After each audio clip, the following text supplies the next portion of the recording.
Hi, ako nga pala si Alton Date. Sound tamad pero may pangarap. Ayon sa banyo ko, maging delivery rider ngayong araw na ito. Ngayon, pupunta na tayo ngayon sa Gate 1 na tayo magkakapit muna bago bumiyahe na dyan ay puyatan.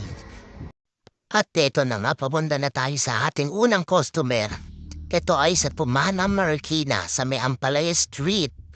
Let's go. Yun nga at medyo mapagmasid daw dito kasi ayon sa ibang rider dito may mga alam mo na paggabi delikado din at siyempre hindi tayo tiga rito kaya ako yung napagmamatsyag sapagkat di natin alam kung anong pwede mangyari sa mga oras na to kasi alam ko alam natin alas 2 na ng madaling araw.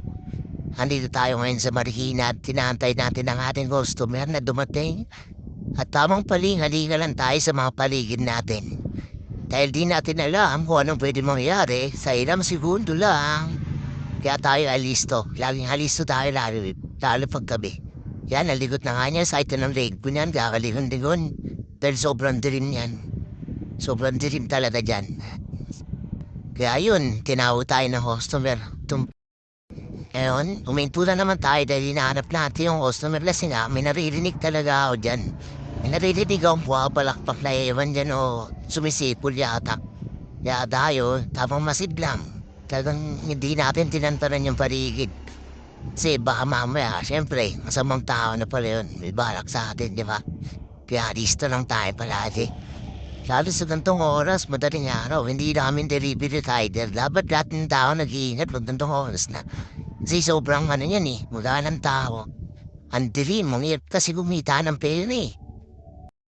At ito na nga, sureball na to kasi mula sa second floor ng bahay, tinawag na tayo ng customer dito. Ganyan. Yan, check muna namin bagahin kung okay ba. Kung may kulang o ano, baka may maiwan. O kaya yung parikin kumahay siya.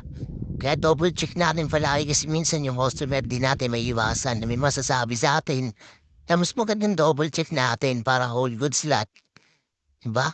Yan, check ko dyan kasi narinig ko yung customer pababa na paglalahad sa agdan. Yan, kinuha na rin yung dress niya. Ayun, at dali natin yan, master. Yan, nilambot ko sa kanya mabilisan lang kasi na yung lugar kasi talaga sobrang walang tao, walang dumadaan. Kaya nakakailang din talaga. Yan, tama mo po muna. Yan, peace muna. At ito nga ay papunta na tayo sa ating customer ulit na pagdidelivera natin sa San Mateo, Santo Niño. At yun nga o mga G, inumaga na tayo sa ating biyahe. Yun o, dito pa yung motor natin. Yan, yun o.